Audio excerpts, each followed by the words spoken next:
चलिए आज बात करते हैं भारत की नई परमाणु पनडुब्बी आईएनएस अरिधमन के बारे में, जो समंदर की गहराइयों में छिपी हमारी एक मूक प्रहरी है। जरा सोचिए, एक ऐसी ताकत के बारे में जो समंदर की अथाह गहराइयों में चुपचाप तैरती है। उसे ना तो कोई देख सकता है, ना ही सुन सकता है, लेकिन सिर्फ उसकी मौजूदगी ही ताकत के सारे समीकरण बदल देती है। तो चलिए कहानी की शुरुआत से शुरू करते हैं। देखते हैं कि ये अजेय शक्ति यानी आईएनएस अरिधमन कैसे बनी और भारतीय नौसेना के लिए इसके क्या मायने हैं।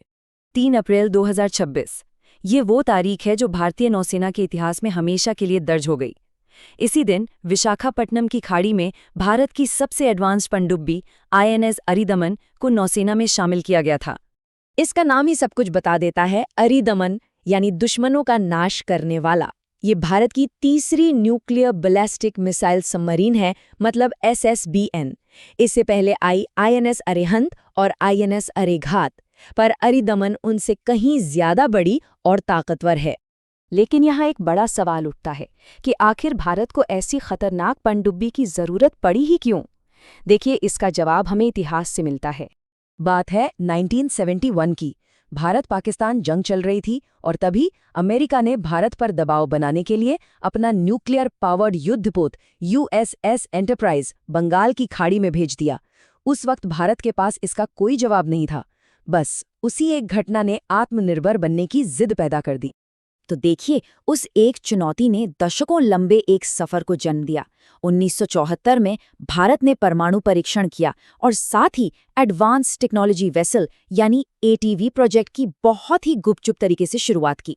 सालों की मेहनत रंग लाई और 2016 में आईएनएस अरिहंत सामने आई और अब 2026 में आईएनएस अरिधमन ने उस सपने को पूरा कर दिया है। मतलब साफ है, अरिधमन किसी आक्रामक सोच का नतीजा नहीं, बल्कि आत्मनिर्भर सुरक्षा की एक बहुत लंबी और सोची समझी यात्रा का नतीजा है। तो चलिए अब आते हैं इस पूरे विश्लेषण के सबसे दिलचस्प हिस्से पर। देखते हैं कि वो कौन सी टेक्नोलॉजी है जो अरिधमन को इतना खास और इतना घातक बनाती है। सबसे पहले तो इसका साइज देखिए, 7000 टन का विस्थापन। ये इसे अपनी पुरानी पनडुब्बी आईएनएस अरिहंत से काफी ज्यादा बड़ा और ज्यादा क्षमता वाला बनाता है। इसके दिल में है भाभा परमाणु अनुसंधान केंद्र का बनाया हुआ 83 मेगावाट का न्यूक्लियर रिएक्टर। अब ये 83 मेगावाट होता कितना है, इसे ऐसे समझिए कि ये एक छोटे शहर को बिजली देने के लिए काफी है। यही अनलिमिटेड एनर्जी अरिधमन को हफ्तों तक बिना सतह पर आए पानी के नीचे रहने की ताकत देती है। और इसकी सबसे बड़ी खूबी, ये अपना काम बिल्कुल चुपचाप करती है, जिससे दुश्मन के सोनार के लिए इसे पकड़ पाना लगभग नामुमकिन हो जाता है। अब बात करते हैं इसकी असली ताकत यानी इसकी मिसाइलों की। इसमें 8 मिसाइल लॉन्च ट्यूब्स हैं, जिनमें 2 तरह की मिसाइलें फिट हो सकती हैं। एक है कम दूरी के लिए K-15 सागर का और दूसरी है लंबी दूरी के लिए K-4 बैलिस्टिक मिसाइल। और जरा इस K-4 मिसाइल की रेंज पर गौर कीजिए, 3500 किलोमीटर। इसका सीधा सा मतलब ये है कि पूरा पाकिस्तान और चीन के कई बड़े शहर इसकी सीधी जद में हैं। ये भारत को एक जबरदस्त रणनीतिक बढ़त देता है। लेकिन देखिए, अरिधमन की असली ताकत तब समझ में आती है जब हम इसे भारत की बड़ी परमाणु रणनीति, जिसे न्यूक्लियर ट्रायराइड या परमाणु त्रिशूल कहते हैं, उसके हिस्से के तौर पर देखते हैं। अब ये परमाणु त्रिशूल है क्या? देखिए, बहुत आसान भाषा में इसका मतलब ये है कि कोई भी दुश्मन पहले हमले में भारत की परमाणु क्षमता को खत्म नहीं कर सकता। क्यों?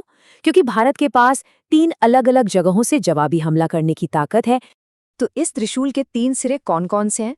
पहला, जमीन, जहां हमारी अग्नि मिसाइलें तैनात हैं। दूसरा, आसमान, जहां राफेल और सुखोई जैसे फाइटर जेट्स हैं। और तीसरा और सबसे अहम, समंदर की गहराइयों में छिपी आईएनएस अरिधमन जैसी परमाणु पनडुब्बियां। इन तीनों में से समंदर वाला मोर्चा सबसे ज्यादा महफूज माना जाता है। क्यों? वजह साफ है, पनडुब्बी हमेशा छिपी रहती है। ये भारत की सेकंड स्ट्राइक यानी जवाबी हमले की पक्की गारंटी देती है। तो ये कहना गलत नहीं होगा कि अरिधमन सिर्फ एक हथियार नहीं, बल्कि भारत की परमाणु नीति की सबसे भरोसेमंद बीमा पॉलिसी है। आखिर में ये समझना बहुत जरूरी है कि आईएनएस अरिधमन सिर्फ एक हथियार से कहीं बढ़कर है। ये भारत की सामरिक बढ़त और उसकी आत्मनिर्भरता का एक बहुत बड़ा प्रतीक है। देखिए, भारत की परमाणु नीति बिल्कुल साफ है, नो फर्स्ट यूज, यानी हम कभी भी पहले परमाणु हमला नहीं करेंगे। लेकिन आईएनएस अरिधमन इस बात की पक्की गारंटी है कि अगर किसी ने हम पर हमला करने की गलती की तो जवाब इतना भारी होगा जिसकी शायद किसी ने कल्पना भी नहीं की होगी। और आज के दौर में ये और भी जरूरी हो जाता है। हम देख रहे हैं कि हिंद महासागर में चीन कैसे लगातार अपनी सैन्य मौजूदगी बढ़ा रहा है।